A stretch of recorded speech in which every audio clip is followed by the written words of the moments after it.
Welcome to Baseball Biz. I'm Mark Harvey, your host, and with me today is my co-host, Mr. Brandon No Way. How you doing, Brandon? I'm doing great, Mark. How about you? I am having the time of my life, friend. It's been great. Just the other day, I had the opportunity to interview a guy who makes a difference for a lot of pitchers in the game, and that was Randy Sullivan. Yeah, I know you've been wanting to do this interview for a while, and I'm glad you finally got it because this is something I've been looking forward to hearing. Yeah, this guy's great, man. He runs the Florida Baseball Armory, and that's capital ARM or lowercase OR. The focus on the arm, because that's what he does. He focuses on the arm for pitchers. So if you guys haven't had a chance to listen to that one, it should have come out earlier this week.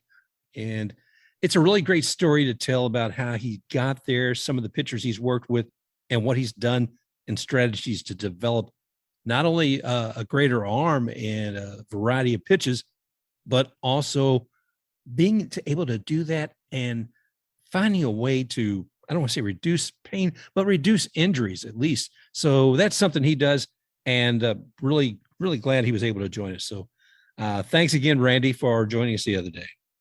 All right. Well, we have another week of baseball to discuss now, Brandon. I mean, it's been a crazy week. Most of them are. And yes, I know you're not sitting in judgment just yet, but there's people who probably should be set in judgment on, and some teams as well. And we're going to dig into a little bit of that. So what do you got for me, man? Let's take a look at what's happening with the standings. Yeah, we're about a week and a half to where I feel like we can really judge these teams. So we're slowly getting there. We're getting a good idea of who these are. And we'll start out on the AL East like we do most of the time. The Yankees, they still lead the AL East at 27-9. They continue their hot streak, going 8-2 over their last 10 games. The Rays kind of struggling a little bit, going 5-5 over their last 10, but they're still 5.5 back, going 22-15. The Blue Jays are 7.5 back at 20-17. And we got a fight for last place at the moment. The Red Sox moved up to fourth at 14-22, 13 games back. And the Orioles are 13.5 back at 14-23. And how did that happen anyway? Yeah, they didn't have the greatest weekend. The Orioles, they got swept by the Tigers. So, yeah, the Orioles didn't have the greatest weekend. They got swept by the Tigers, who, we had expectations for. So maybe they're starting to finally round into their form, the Tigers, or the Orioles just weren't playing good. That's my analysis. Well, I know, and one thing about the AL East, and you're talking about the Orioles, I was watching part of the game last night with the Yankees facing off against the Orioles, and it was pretty crazy game, man. I was looking here. You always expect the Yankees to continue on strong. I mean, they've done so much. What was it last night, though, when they were playing up against the Baltimore Orioles? I think they won 5-4, and it was looking all the way up to the ninth inning because it was in Baltimore where all this was happening. It got back to, I think they had like a man or two on base, and Cedric Mullins was at bat.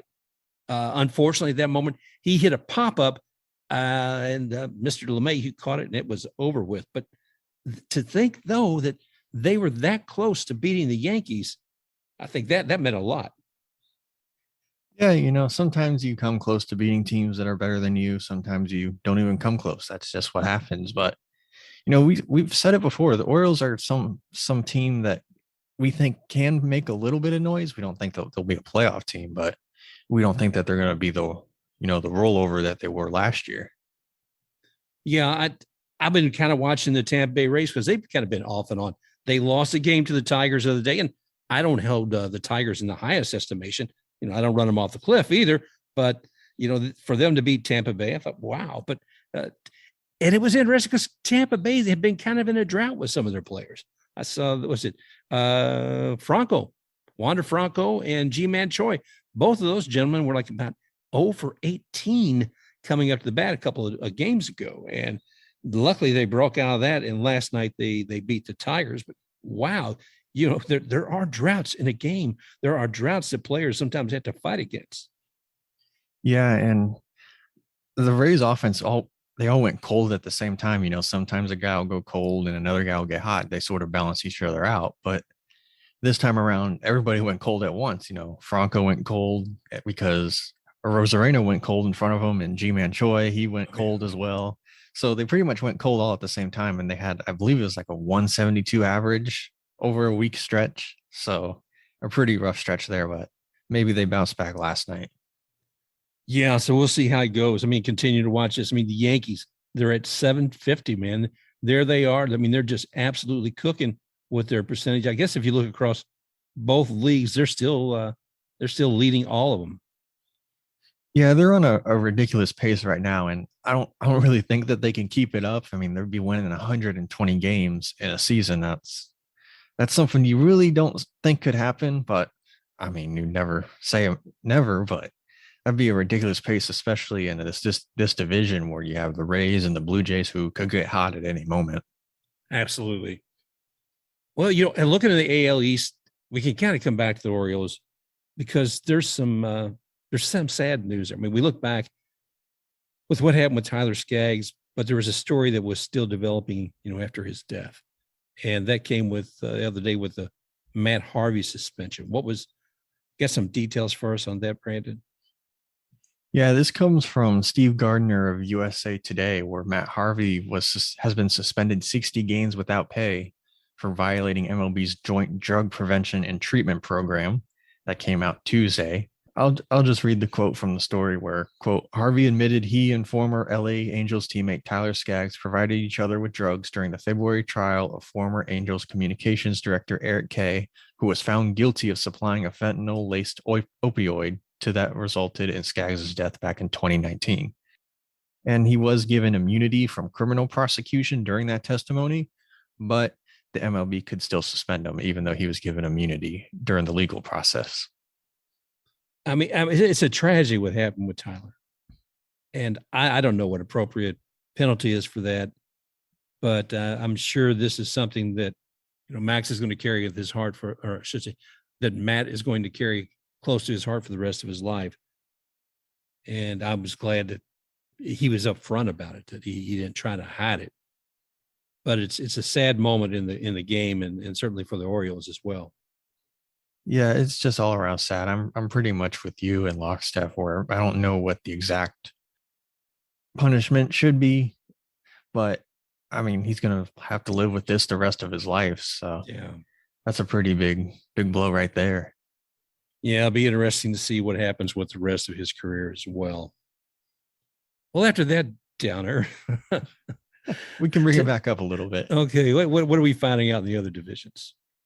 All right, the AL Central, the Twins still lead that division, 21-16. The White Sox are on their heels at 18-18, 2.5 games back.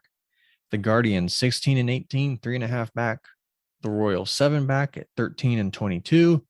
And the Detroit Motor City Kitty Tigers 13-24, 8 games back.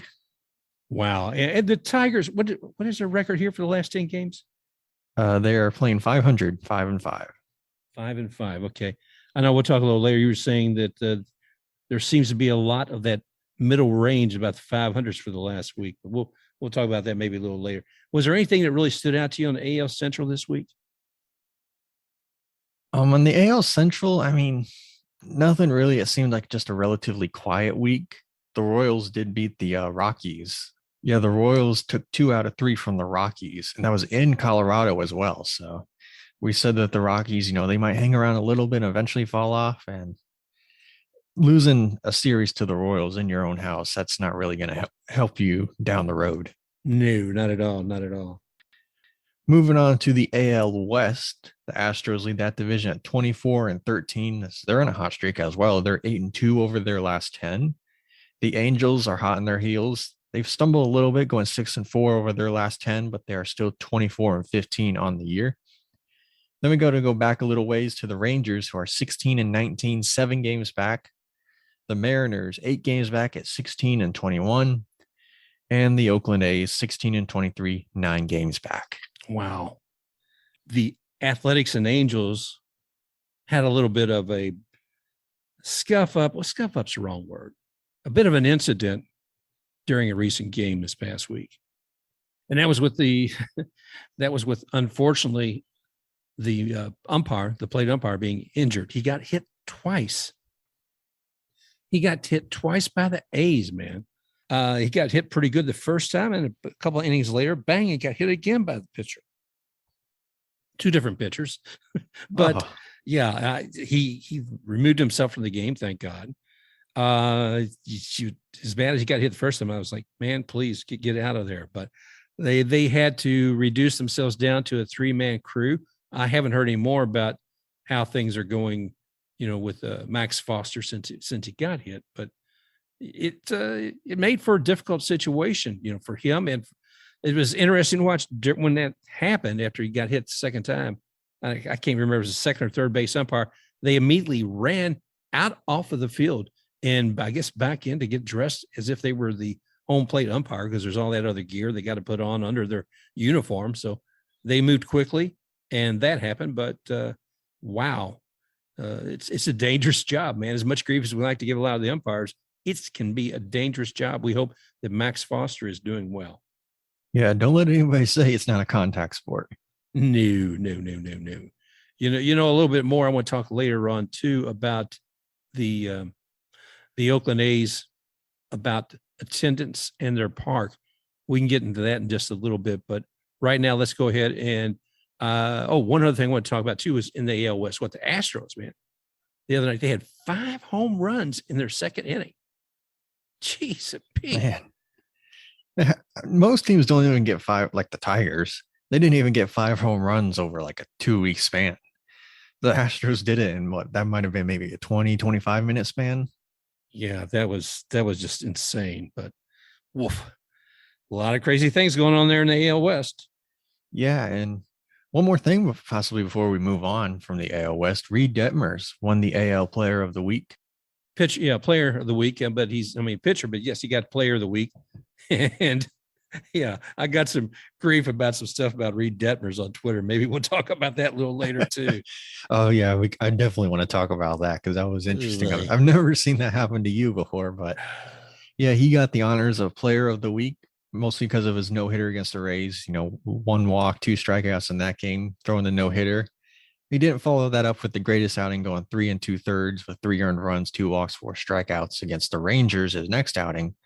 But then again, he threw a no-hitter the last game. So I think he'll sleep well at night.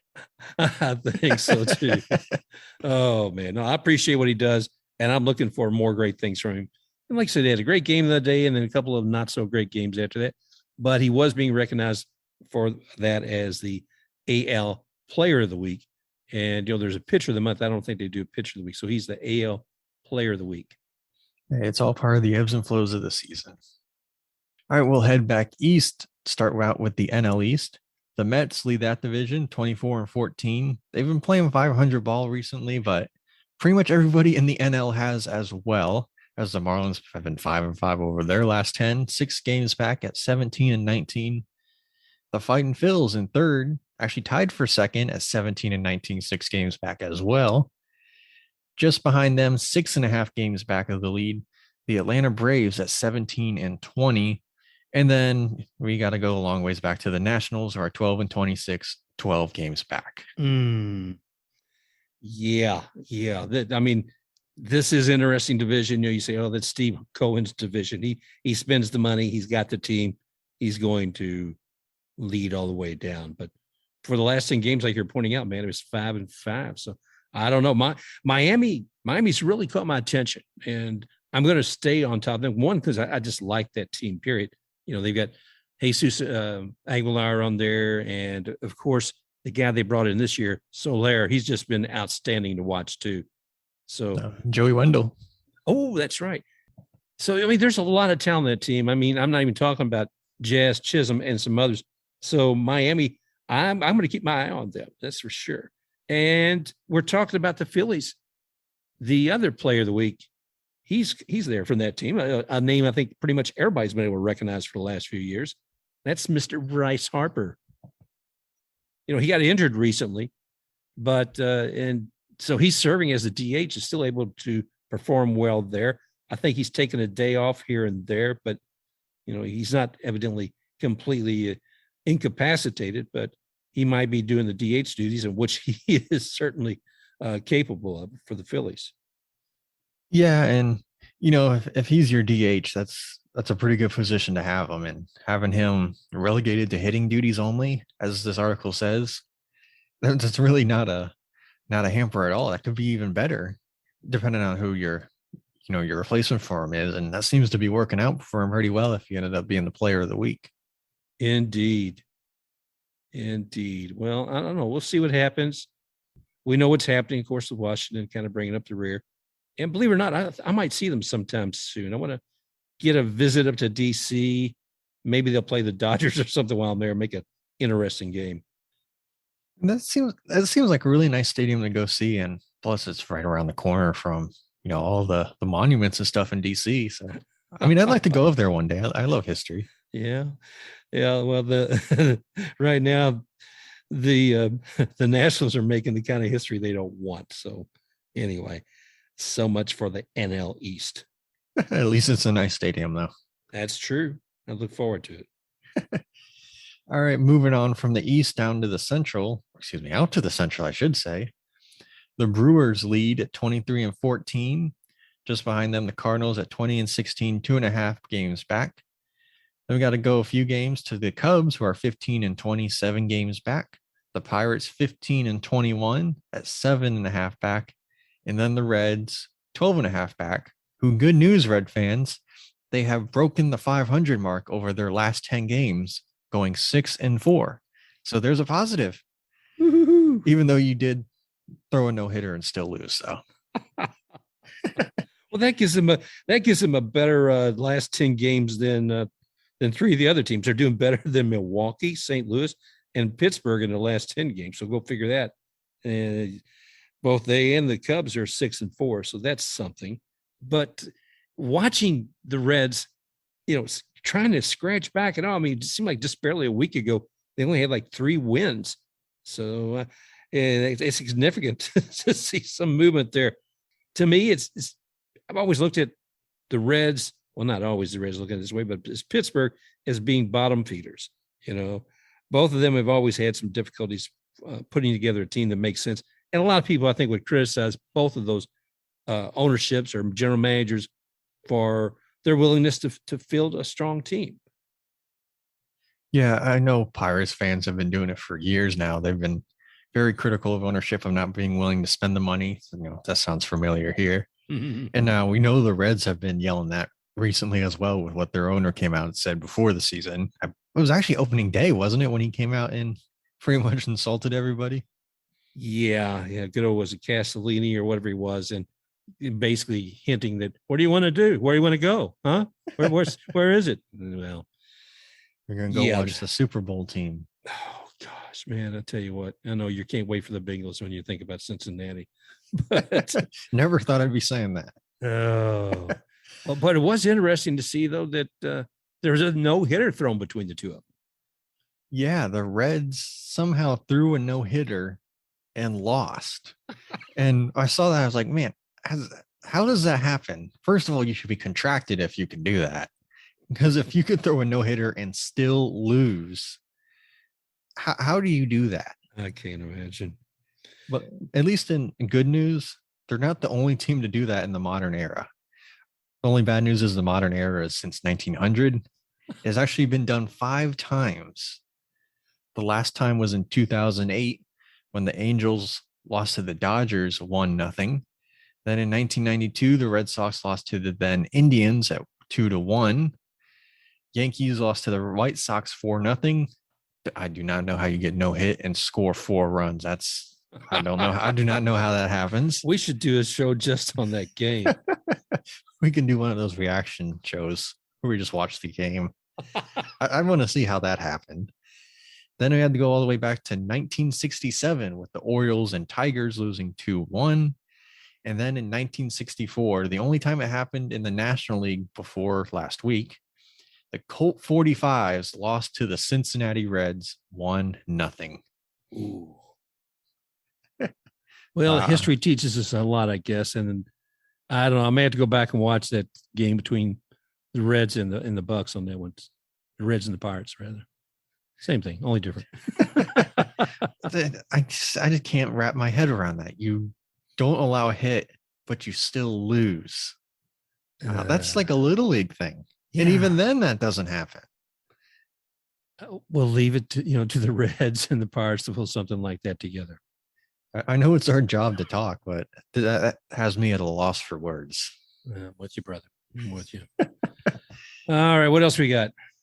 All right. We'll wrap it out west in Tinseltown, actually, where the Dodgers are in first place at 24-12. Just behind them, one game back, the San Diego Padres at 23-13. The Giants, 2 games back at 22-14. And then we have the Diamondbacks and Rockies, who are sort of fallen off a little bit the last few weeks. 7 games back. The Diamondbacks are 18-20, Rockies 17-19. So they've sort of fallen off a little bit, but it's still a 3-horse race for first place. The NL West has always been fairly strong, and certainly the Dodgers are there. Padres, they seem like they go up and down.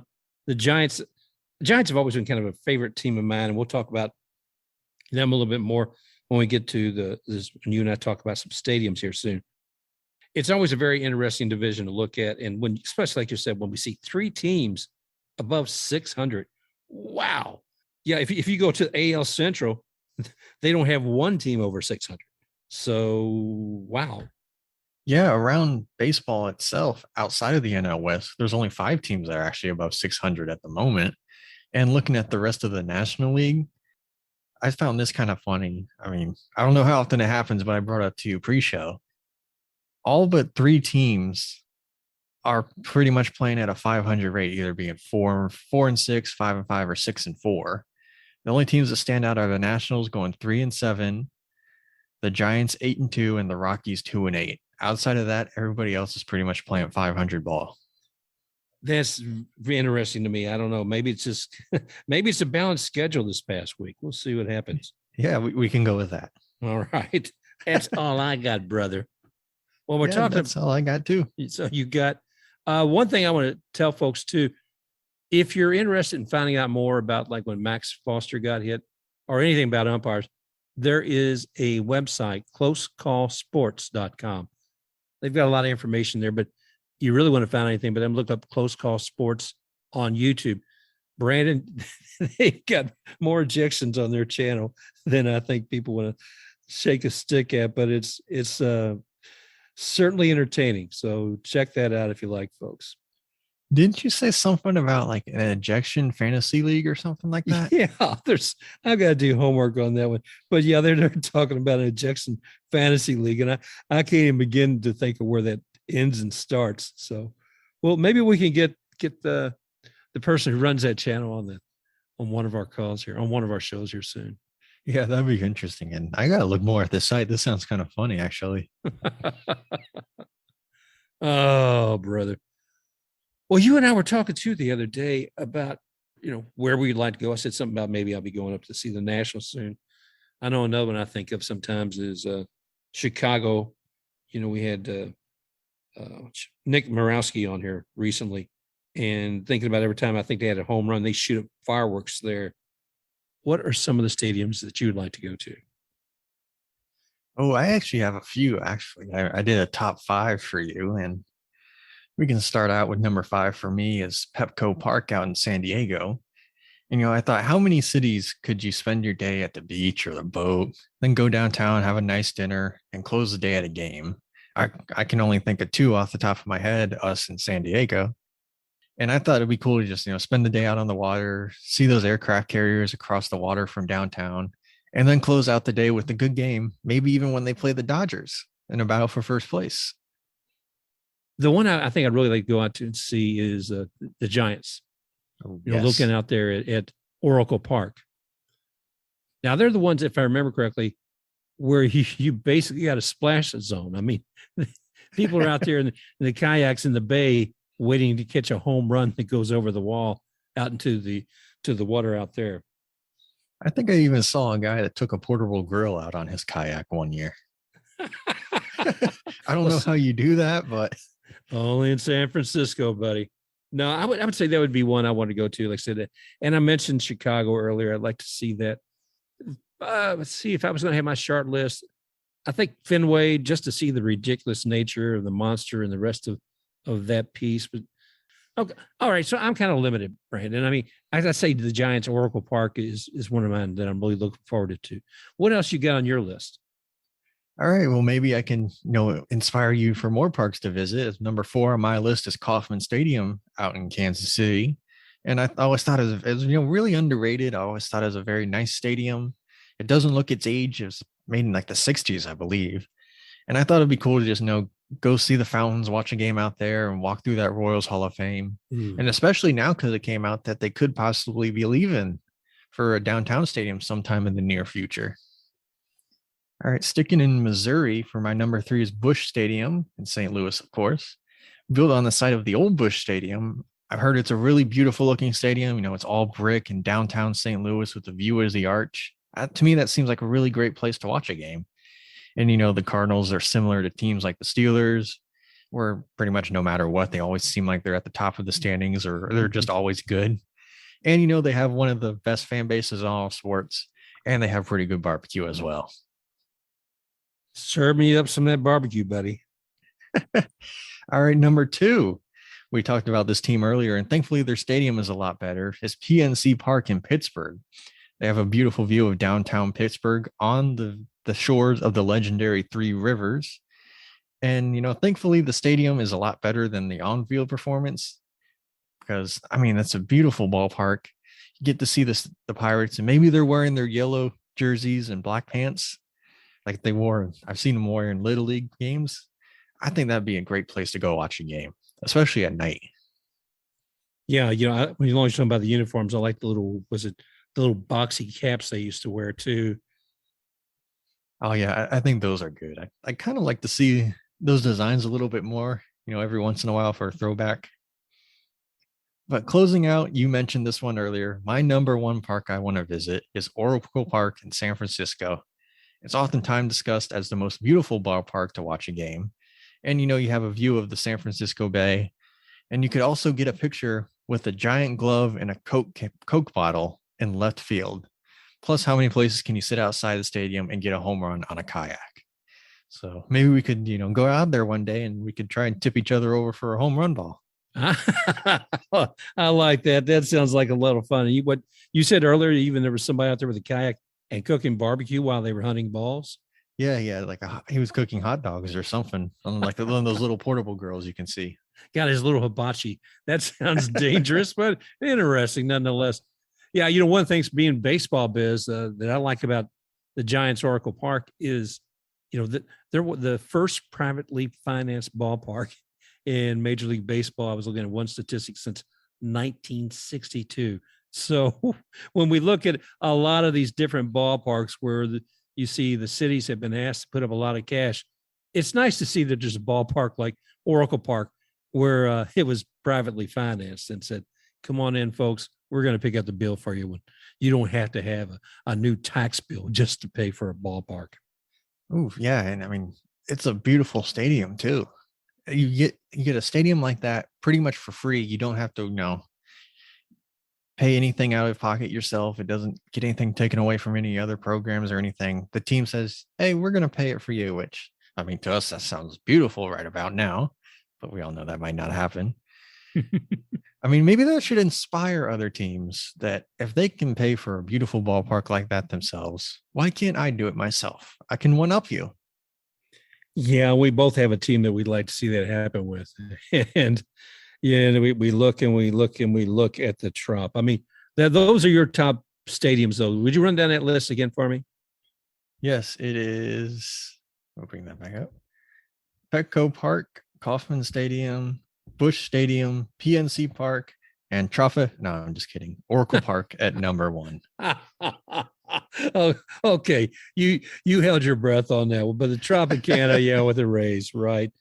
I was looking at a lot of different studies on and evaluations of what were the top parks, and it wasn't surprising to see that the Trop was usually ranking number 29, 28, or 30 amongst all of them. But another one I saw too was the A's, and they've had a lot of problems anyway with their stadium and the fan base. But I guess I didn't know enough about what's going on there. But evidently, I was looking at there was an article I think in The Athletic, And also Craig Calcaterra was talking about it today in his newsletter, Cup of Coffee, talking about how bad the attendance is. They're raising the ticket prices. There you go. You stink as far as attendance, and then you're going to raise your ticket prices. They're cutting back on promotions. They've been threatening to go somewhere else, and I don't know if anybody cares. But he goes on, and he said, talking about it once again, a team president speaking probably when he should keep his mouth shut. He said he was trying to explain away his front office's abject failure to make going to A's games seem like a good idea. Despite that, none of his excuses land. Caval is completely full of crap, and he offers this quote. If you really take a look at what's different for the A's right now compared to other low points in their history, what's curious is what the team is not doing to try and get butts in the seats. It's that lack of action that inspires some to wonder if this isn't the plot of a popular baseball movie where the team wants it to look like baseball can never work in Oakland so that they can leave Oakland and get a new park elsewhere. I know some people think it's major league, but it's not, A's president David Caval said. Whoa. Yeah. Some of that, again, source was from some from The Athletic and some from Craig Calcaterra. But geez, my knees, man. When do these guys quit talking out of their hat? I mean, I'll play nice here. The results and the eye test say differently than it's not like Major League and where we're trying to play bad intentionally to get the team to move. That's just me.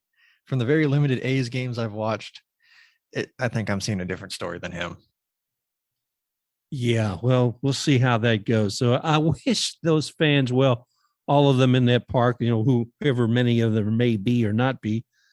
And looks like I said, in many ways, are suffering the same as Trop. I did see the other night there was an issue in, I believe it was in the press box or the media room or somewhere, where a possum ended up chewing through the roof and was about to climb down the wall. It's like, come on, man. This is supposed to be a professional level facility. And they have animals chewing through the roofs. They have more cats than they do people in the stadium. And I think they've even had issues of sewage pipes bursting. Oh, gosh. I mean, oh. So they got slow moving rodents chewing through the building. And yeah, and a president who says what he did there. It's like, oh my gosh. Yeah. Well, I wish the fans well, because it doesn't sound like there's much going to be coming from the front office to build any love. Yeah, I mean, God bless you if you're going to that facility, because I mean that makes the Trop look like Amalie Arena. That's a pretty nice arena too. Oh, okay. All right. I had to. Well, as long as we're looking for investors to buy a new ballpark, you and have time and again said, hey, Elon Musk, where's your dollars, buddy? Why don't you come on here? Well, he bought a part of Twitter a while back, and then he said he was going to buy some more. And now I hear he's holding out, saying he wants to find out if there's too many bots on Twitter before his final valuation of what he's willing to pay for it. So I don't know. I'd like to see him buy a team. I find it a more useless way to spend money than throw it into Twitter. I don't know. Maybe baseball would do that for him. Hey, I mean, the Rays are not for sale, but I'm sure he can pay a little bit of money for them. I wouldn't mind it. I'm sure Stu would entertain it, and probably our good buddy Mr. Manfred as well. Hey, how about SpaceX Stadium in Ybor City with a giant SpaceX rocket in center field? It has nothing to do with the Rays theme, but I mean, I don't know what the Rays theme is. Are they named after a sun ray with the sunburst, or an actual ray with the Devil Ray logo? I don't know. It just looked cool though. Yeah, with the identity crisis they have right now, just add one more and they can become new Moon Knight, and they'll be just fine. Oh gosh, sorry for the Marvel reference, but it's crazy, and talking about making investments.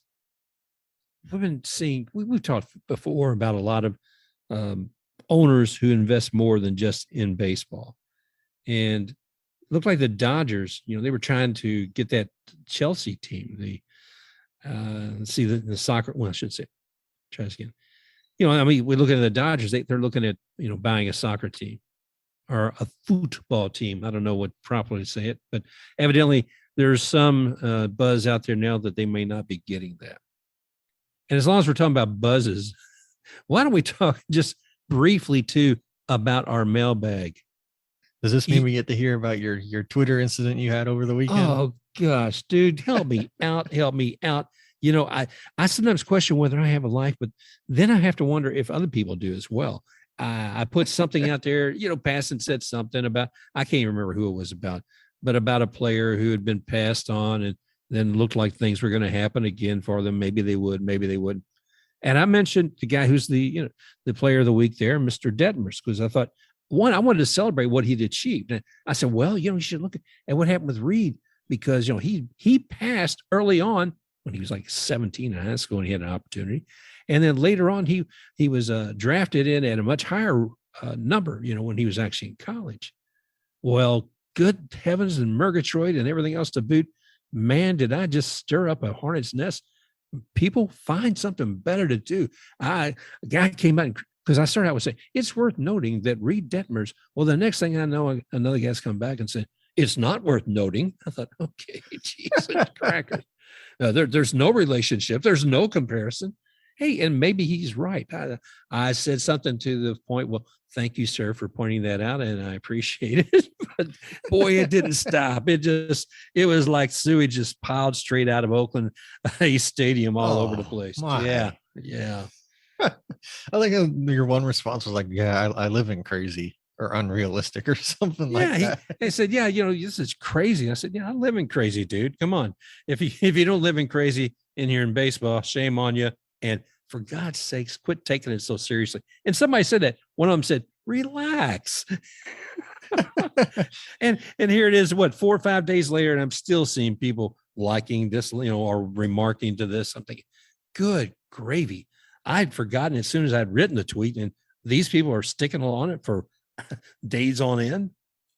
I've had that happen a couple of times, and it's been a while, so maybe I have to throw something out there to get it stirring again. I'm just kidding. I don't want to do that. I remember it was when Tony La Russa, when a White Sox guy got hit and the other team's catcher was standing there, and he kind of like pushed him out of the way a little bit. Oh yeah. And that got everybody riled up a little bit. And I just put out there, I don't think the coach should be putting his hands on another team's players. That's not something you're really supposed to do. And that really set some people off. Like, old school fans are like, oh, that's old school stuff, and stuff like that. It's like, well, you're not supposed to put your hands on the other team's players. That's how it works, man. You're not even supposed to put your hands on your own players, really. Yeah, you get in trouble legally if you do that on the street. You shouldn't be doing it there as well. So you should certainly ask for permission before you touch.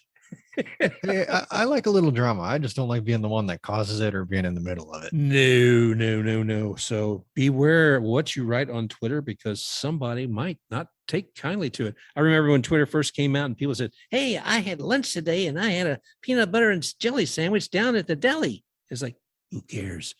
Here, let me post a picture of it. Like that was, as controversial as he got on Twitter in the early days.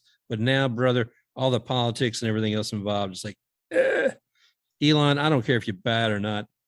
Just don't block me. keep our baseball pages up, please. Or all of our social medias up, please. That's it. At Sports Blitz Pod. And at the BaseballBiz. Well, now that we destroyed yet another week of baseball.